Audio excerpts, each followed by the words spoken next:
Welcome again RKUGC Net classes. So today's I will discuss your queries जो Instagram पे और WhatsApp group में जो आती है क्यूरीज मोस्टली उन्हीं को मैं आज यहाँ पे क्लियर करने वाली हूँ। तो यहाँ पर फर्स्ट ऑफ ऑल ले लेते हैं एनटीए के बारे में। एनटीए यहाँ पे यूजीसी नेट का एग्ज़ाम कंडक्ट करवाता है, आप सबको पता है। अब देखो यूजीसी नेट का एग्ज़ाम देना क्यों ज़रूरी है वो भी देख लो।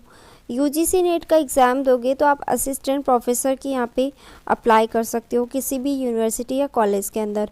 सेकंड, अगर आप जेआरएफ लेते हो तो यहाँ पर आपको फेलोशिप मिल जाती है अगर आप पीएचडी करोगे उस टाइम पे। एंड आपको मैंने जेआरएफ और एसआरएफ में डिफरेंस बताया था, तो आपने नहीं देखा है तो उस वीडियो को ज़रूर देखिएगा। एंड यहाँ पर मैं आपको बता दूँ कि जब आपका यूजीसी नेट का एग्ज़ाम होता है तो 1 ईयर के अंदर 2 टाइम होता है।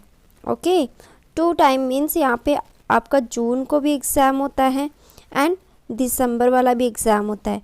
अगर आपको जून वाला अटैम्प्ट करना है तो आपको मार्च में फॉर्म फिलअप करना होगा, और अगर आप दिसंबर में एग्ज़ाम देना चाहते हो तो आपको सितंबर वाला एग्ज़ाम यहाँ पे रजिस्ट्रेशन करना होगा।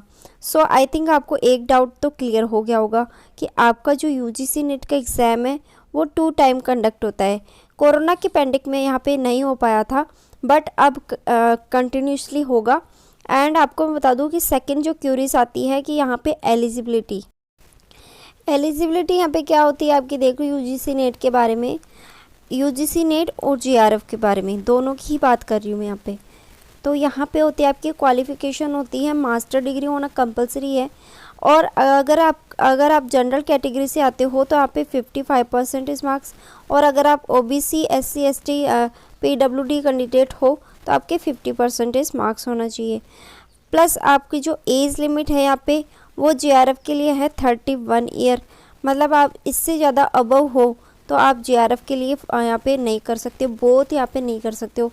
एंड यहाँ पे अगर आप नेट का एग्ज़ाम देना चाहते हो ओनली तो आपका नो एज लिमिट है, मतलब आप कभी भी एग्ज़ाम दे सकते हो। और लाइक आपकी एज 35 ईयर है या फिर 40 ईयर है तो आप क्या कर सकते हो, नेट का एग्ज़ाम दे सकते हो। एंड जो मोस्ट ऑफ द क्यूरीज आती है कि मैम हम एमकॉम में हैं और हमारा प्रीवियस ईयर का मतलब जानते हो आप, फर्स्ट ईयर चल रहा है, कि हम एग्ज़ाम में बैठ सकते हैं। तो मैं बता दूं यहाँ पे आपको कि यहाँ पर जब आप फर्स्ट ईयर में हो और आपका रिज़ल्ट आ गया है, आपका रिज़ल्ट अगर आ चुका है तब आप क्या कर सकते हो, यूजीसी नेट जो एनटीए है वो कंडक्ट कराता है उसका फॉर्म फिलअप कर सकते हो आप। ओके, यहाँ पे फॉर्म वही लोग करेंगे जो उनका रिज़ल्ट आ चुका है प्रीवियस ईयर में और 55% है। एंड अगर सपोज़ दैट कि अगर आपने एमकॉम मान लेते हैं, एमकॉम में हो, फाइनल ईयर यहाँ पे चल रहा है आपका, ठीक है, और आपने एनटीए के एग्ज़ाम दिया जून वाला, ठीक है, और आपने जून में स्टार्ट किया फाइनल ईयर, और आपका एक फर्स्ट अटेम्प्ट में ही आप क्या हो गया, आपका रिज़ल्ट मतलब आपका एनटीए क्लियर हो गया, यूजीसी नेट का एग्ज़ाम क्लियर हो गया। तो यहाँ पर क्या सिचुएशन बनती है वो भी देख लो।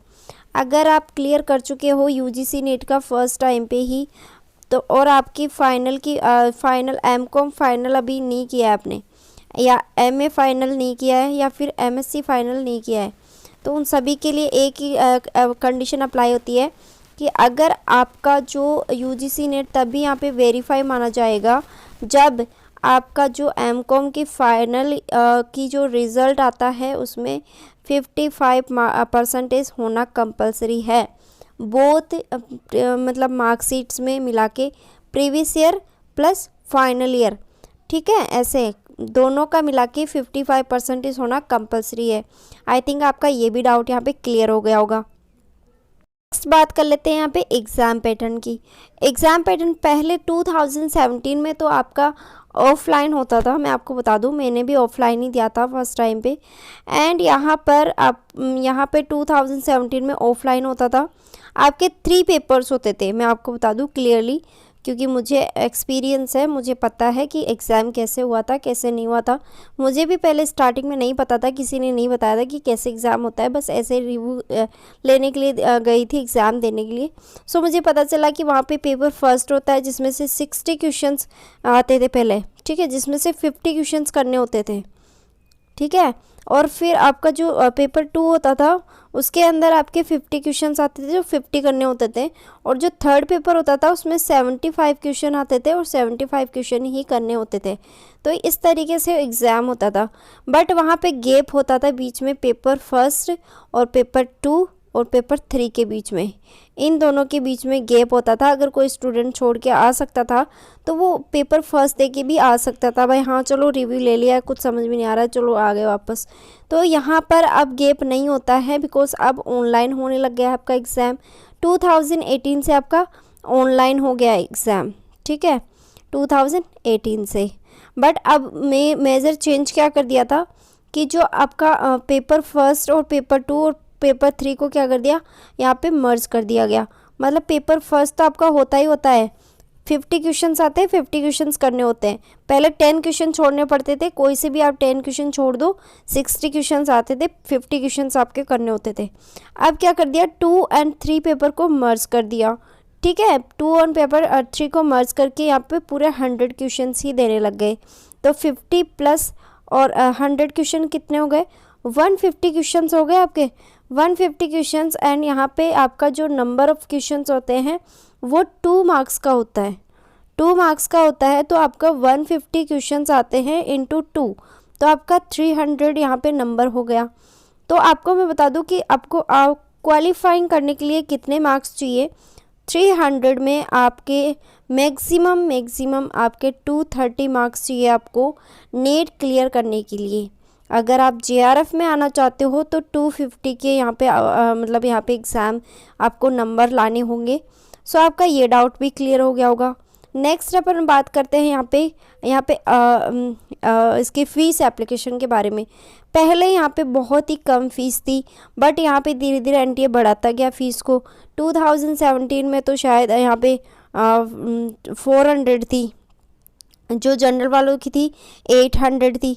बट कोई ना, फ़ीस बढ़ा देते हैं तो कम से कम उनको टाइम पे रिज़ल्ट सब कुछ तो जारी करना चाहिए ना। मतलब एडमिट कार्ड, बच्चे पूछते रहते हैं मुझसे कि मैम एडमिट कार्ड नहीं आया हमारा, एग्ज़ाम कब होगा, कुछ डेट को पता नहीं चल रहा कि एग्ज़ामिनेशन डेट का मतलब कब का है, डेट कब आएगी। सो बहुत सारी क्यूरीज होती है। एंड यहाँ पर जब तक ऑफिशियल नोटिफिकेशन नहीं आता है तो मैं भी उसके बारे में कुछ नहीं कह सकती कि यहाँ पे कब होगा, क्योंकि मैं बच्चों को अंधेरे में नहीं रखना चाहती हूँ, क्योंकि मुझे पता है कि बच्चों का फ्यूचर कितना इम्पोर्टेंट होता है, उनकी स्टडीज़ को लेकर कितना स्ट्रेस में रहते हैं। बट हाँ, एक मोटिवेट कर सकती हूँ मैं उनको। फीस लागू होती थी पहले तो जनरल वालों की थी 800 एंड OBC वालों की थी 400 एंड यहाँ पे SC ST वालों की और भी कम थी। बट अब बढ़ा के इसको क्या कर दिया है, 1000 कर दिया, 500 कर दिया, 250 कर दिया है। बट ये तो कॉलेज वालों NTA वालों पे डिपेंड होता है कि आपकी फ़ीस को रिड्यूस भी कर सकते हैं। मतलब आने वाले टाइम पे क्या पता 800 400 हो जाए, या 450 हो जाए, या 850 हो जाए, या फिर ज़्यादा इंक्रीज़ हो जाए 1200 हो जाए। ये तो NTA पे डिपेंड करता है, इसके बारे में तो बात करना ही मतलब टाइम वेस्टेज है। सो मैं आपको नेक्स्ट लेके चलती हूँ। मोस्ट ऑफ द क्यूरीज आ रही है अभी रजिस्ट्रेशन को लेके। सो मैं आपको बता दूँ कि यहाँ पे रजिस्ट्रेशन फॉर्म आपके स्टार्ट होने वाले हैं मार्च के अंदर। ओके, आप जैसे कि देख सकते हो कि टेंटेटिव डेट अभी नहीं आई है, बट यहाँ पे जैसे ही ऑफिशियल डेट्स आती है मैं सबसे पहले आपको टेलीग्राम पे प्रोवाइड करवाऊँगी एंड इंस्टाग्राम पे। तो आप वहाँ पे डिस्क्रिप्शन में लिंक है, तो आप प्लीज़ वहाँ पे फॉलो करिए एनी टाइम। एंड मैं ऑफिशियल नोटिफिकेशंस प्रोवाइड करवाती हूँ। एंड यहाँ पर है आपके एप्लीकेशन फॉर्म स्टार्ट होंगे मार्च के अंदर, जो आपका 15 मार्च है वहाँ से स्टार्ट हो जाएंगे। देन यहाँ पे जो आपका मतलब कह सकते हैं लास्ट डेट यहाँ पे चलने वाला है 31 अप्रैल तक। एंड यहाँ पे last date of submissions fees होती है वो 31 अप्रैल तक ही हो सकती है। एंड यहाँ पे करेक्शन विंडो ओपन हो जाएगी 1 मई को। एंड यहाँ पर जो आपका एडमिट कार्ड आ जाएगा वो आ जाएगा 3rd वीक ऑफ मई को। एंड आपको पता है कि एग्ज़ाम NTA बहुत ही लेट लेता है, यहाँ पे धीरे धीरे करके लेट ही कर देता है। एंड यहाँ पे क्या होता है, एग्ज़ाम डेट है आपकी जून में।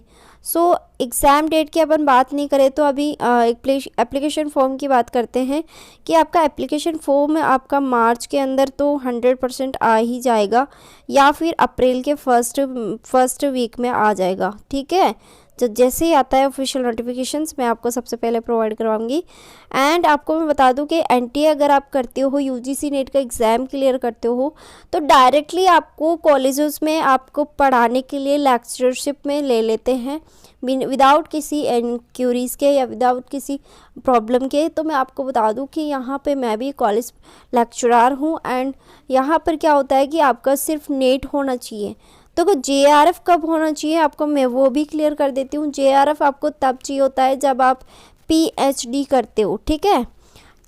कॉलेज लेक्चरर बनने के लिए तो सिर्फ मतलब नेट यहाँ पे इम्पोर्टेंट है, ओनली नेट यहाँ पे इम्पोर्टेंट है। जेआरएफ उनके लिए है जो हाँ चाहते हैं कि हम पीएचडी करना चाहते हैं, फॉर रिगार्डिंग यहाँ पे पीएचडी के लिए है जेआरएफ।